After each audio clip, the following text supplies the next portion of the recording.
এখানে শীতকালে রোদ্দুরে বড়ি দেওয়া চলছে। গুড্ডু এখানে দাঁড়িয়ে দাঁড়িয়ে দেখছে। কেমন হচ্ছে গুড্ডু বড়ি? আর মা এখানে ফেনাচ্ছে জোর কদমে। আর এখানে বাবা ফেনাচ্ছে বসে বসে।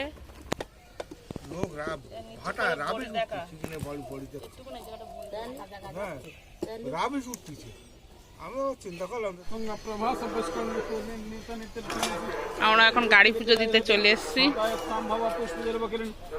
ঠাকুর মশাই পুজো করছে, মা এখানে দাঁড়িয়ে আছে। ওদিক থেকে বাবার পুজো দিয়ে এসছি।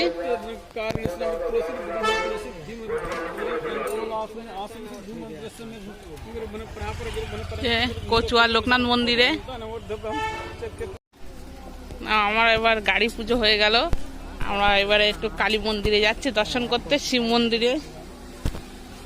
এই যে গুড্ডু বসে পড়েছে গাড়িতে। এই যে আমাদের পুজো দেওয়া হয়ে গেল।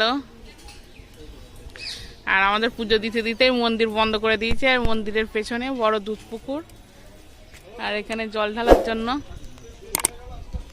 এই যে এই পাশে ভোগ খাওয়ার জায়গা, সব লোক লাইন দিয়ে দাঁড়িয়ে আছে ভোগ খাওয়ার জন্য। এখানে ভোগ দেওয়া শুরু হয়ে গেছে। আর আমরা খেলাম না, আমরা গোপুকে নিয়ে গাড়িতে করে চলে যাচ্ছি।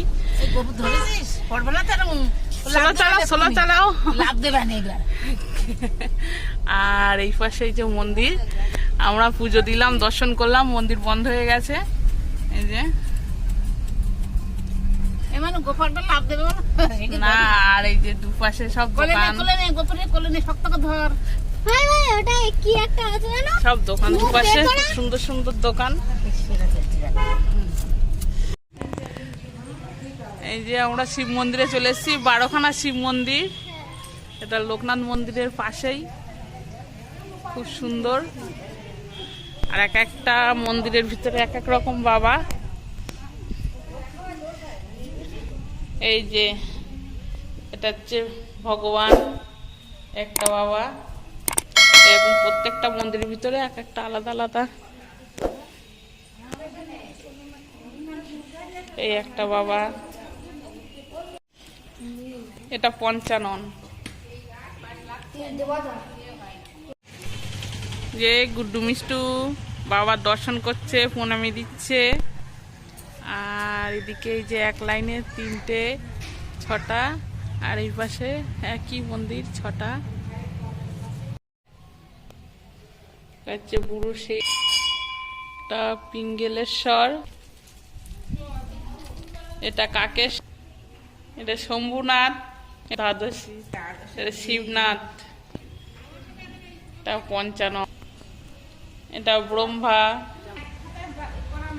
ভগবান, কাশীনাথ, এটা বানেশ্বর, বিশ্বনাথ, হচ্ছে তারকনাথ। আর মা এখানে দাঁড়িয়ে আছে। এবার আমাদের হয়ে গেল, আমরা চলে যাবো।